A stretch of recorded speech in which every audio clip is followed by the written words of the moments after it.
नमस्कार, आप देख रहे हैं लाइव न्यूज नई सोच और मैं हूं आपके साथ शालिनी।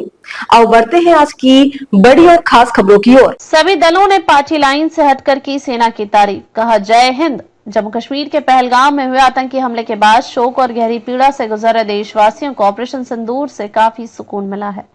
पाकिस्तान की सीमा में घुसकर भारतीय सेना द्वारा आतंकी शिविरों पर किए गए मिसाइल हमले में बड़ी संख्या में आतंकी मारे गए हैं। सेना के शौर्य की सत्ता पक्ष के साथ ही विपक्षी दलों ने भी पार्टी लाइन से हटकर सराहना करते हुए जय हिंद बोला।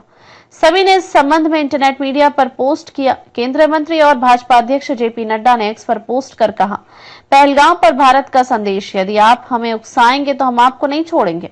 हम आतंकवाद को जड़ से उखाड़ने में सक्षम होने के साथ ही दृढ़ भी हैं। हम आतंकवाद के खतरे को मिटा देंगे। केंद्रीय मंत्री धर्मेंद्र प्रधान ने भी भारतीय सेना की वीरता और साहस को नमन किया। कहा कि भारत ने पहलगाम आतंकी हमले का बदला ले लिया है। उन्होंने एक्स पर लिखा, हमने कहा था कि आतंकियों को मिट्टी में मिला देंगे और देखो हमने इसे कर दिखाया। लोकसभा में विपक्ष के नेता राहुल गांधी ने एक्स पर पोस्ट किया, हमें अपने सशस्त्र बलों पर गर्व है, जय हिंद। कांग्रेस की वरिष्ठ नेता प्रियंका गांधी वाड्रा ने सेना की कार्रवाई का समर्थन किया है। एक्स पर उन्होंने लिखा, हमें अपनी सेना पर गर्व है। हमारे बहादुर सैनिक हमारी स्वतंत्रता और अखंडता की रक्षा करते हैं। ईश्वर उनकी रक्षा करें और उन्हें बहादुरी के साथ चुनौतियों का सामना करने का अपार साहस दें, जय हिंद।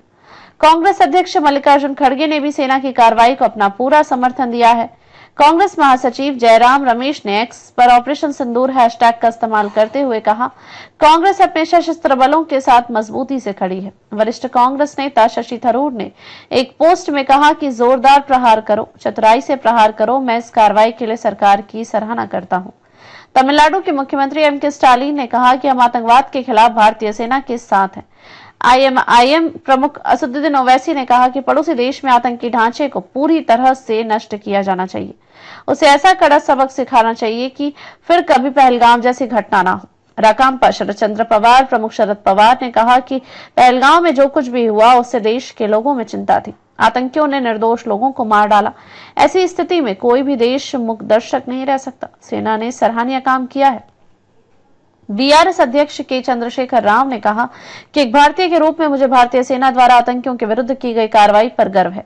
शिवसेना यूबीटी नेता संजय राउत ने कहा कि भारतीय सेना की प्रशंसा की। कहा कि सेना ने पहलगाम हमले का बदला लिया है। जो लोग राजनीतिक लाभ के लिए इसका श्रेय लेने की कोशिश कर रहे हैं, वे पहलगाम आतंकी हमले के पीड़ितों के साथ अन्याय करेंगे। सपा प्रमुख अखिलेश यादव ने सेना की कार्रवाई की सराहना करते हुए पोस्ट किया, बहादुर विजयी होते हैं। बसपा प्रमुख मायावती ने कहा कि भारतीय सेना की कार्रवाई शानदार और प्रशंसनीय है। आंध्र प्रदेश के उप मुख्यमंत्री पवन कल्याण ने कहा कि भारत को निरंतर और साहसिक कार्रवाई कर पाकिस्तान समर्थित आतंकवाद को खत्म करने में इजरायल का अनुकरण करना चाहिए। राष्ट्रीय स्वयंसेवक संघ आरएसएस ने बुधवार को कहा कि ऑपरेशन सिंदूर पहलगाम आतंकी हमले में मारे गए लोगों के लिए न्याय की शुरुआत है। आरएसएस के अखिल भारतीय प्रचार प्रमुख सुनील आम्बेकर ने एक्स पर एक पोस्ट में कहा कि पहलगाम के पीड़ितों के लिए न्याय की शुरुआत, ऑपरेशन सिंदूर न्याय हुआ, इसका राष्ट्र समर्थन करता है, जय हिंद भारत। ऐसे ही लेटेस्ट अपडेट पाने के लिए हमारे चैनल को लाइक, फॉलो, सब्सक्राइब करें और बेल आइकन दबाना ना भूलें। अगर आप हमें फेसबुक, ट्विटर या इंस्टा के माध्यम से देख रहे हैं तो हमें कमेंट करें। धन्यवाद।